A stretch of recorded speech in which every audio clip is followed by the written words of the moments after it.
Welcome viewers, welcome to our Fosec TV. Judge blocks Arkansas's ban on the gender transition treatment for the minors.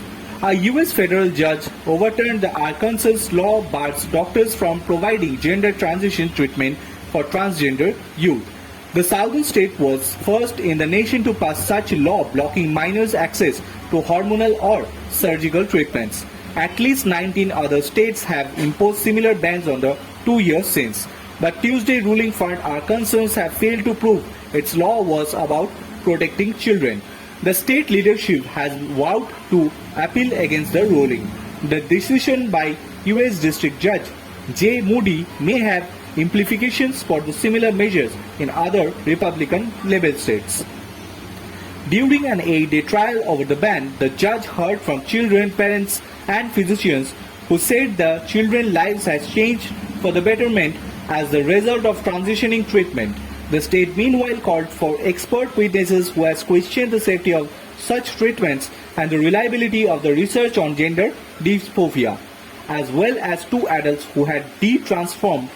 And his ruling, Judge Moody wrote that the state had failed to provide sufficient evidence that the banned treatments are ineffective or experimental, while plaintiffs had shown that the care can relieve the clinically significant distress associated with gender dystophia and adolescence.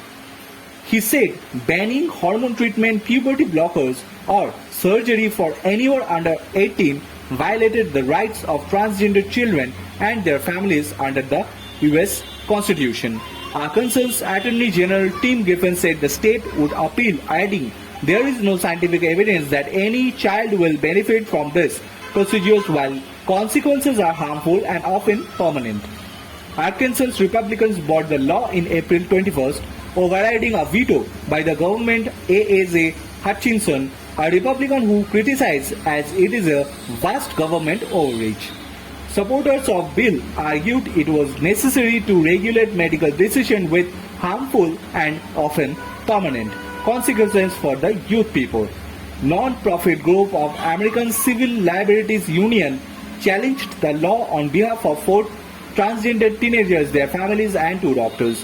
One plaintiff, 17-year-old Dalton Bendit, who testified at the trial, said he was so grateful to the judge.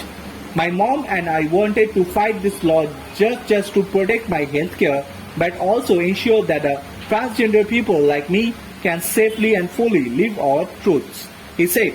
Arkansas Governor Sarah Huckabee Sanders said she would challenge the ruling through the appeal. "This is not care, it exhibits pushing political agenda to the expense of our kids and subjecting to the permanent harmful procedure," she wrote on Twitter. "Only in the far left woke visions of America is not appropriate to protect the children." Thursday's court ruling may set the precedent for the ACLU to challenge 7 other states' ban for the hormonal surgical treatments for the transgender minors. Enforcement of similar laws of Alabama, Florida, and Indiana has also been blocked in federal courts. "We hope this sends a message to the states about the vulnerability of the state's law and many harms that come to passing them," said Chase Stegino, ACLU Deputy Director for the Transgender Justice. Abradas report, Fosec TV.